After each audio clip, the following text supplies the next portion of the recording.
Carolyn Dube here. What's the play for today?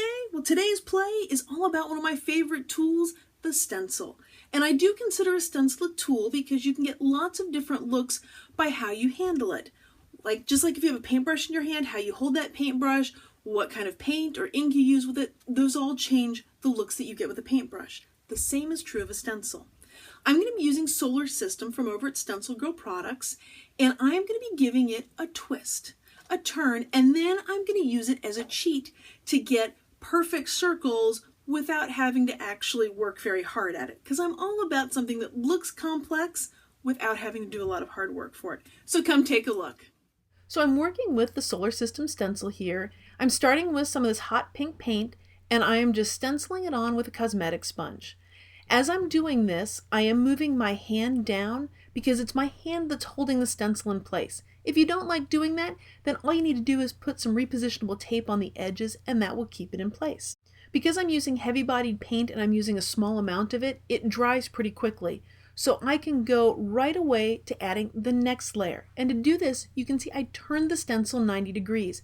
This way the lines of it are going to cross each other, creating a grid with the circles too. So it's kind of a very modern-y kind of feel to it, just simply by giving the stencil a 90-degree turn. Now just because that stencil didn't cover the entire page doesn't mean it can't.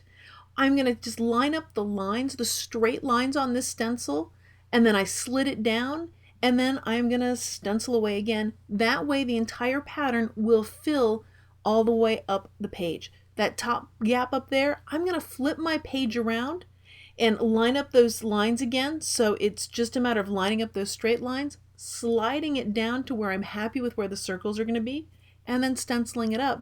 Now I love the look here with just the one color and the grid look going on, but for me to leave something just one color, that's really hard for me to do. So I'm going to bring in another color. I'm going to bring in the orange.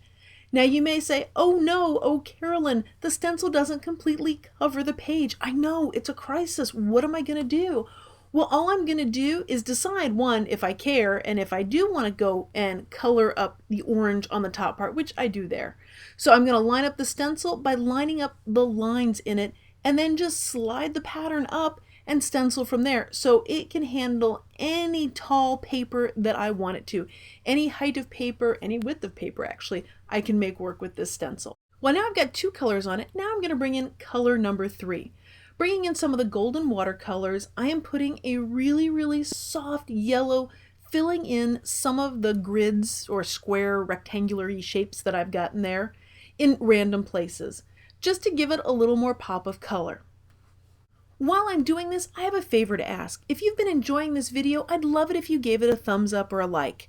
And if you know somebody that you think would enjoy this video, I'd love it if you shared it with them. And of course, if you want to see more of my videos, hit that subscribe button so you'll never miss when I have a new video. Want even more than that? Then head on over to my blog at acolorfuljourney.com, where I've got all sorts of blog posts as well as my newsletter where I keep you up to date of what's going on. And in each and every newsletter, there is always some kind of treat, a downloadable goodie, an exclusive video, something just for newsletter friends. So I've got the yellow here just about where I want it. And one last touch to finish off the circles, I'm going to trace around them with a colored pencil, just creating a nice little subtle edge for each. You'll notice that I'm holding the stencil right where I'm tracing. That gives me the stability that I need there because frankly, I tend to get in a hurry when I'm doing this and my pencil will slip on me if I don't keep it right there. Now when working with a pencil through small areas like those super small circles, it really helps if I keep my pencil super sharp. That way I can get in and get the detail done with that. And this stencil is also great for tracing circles.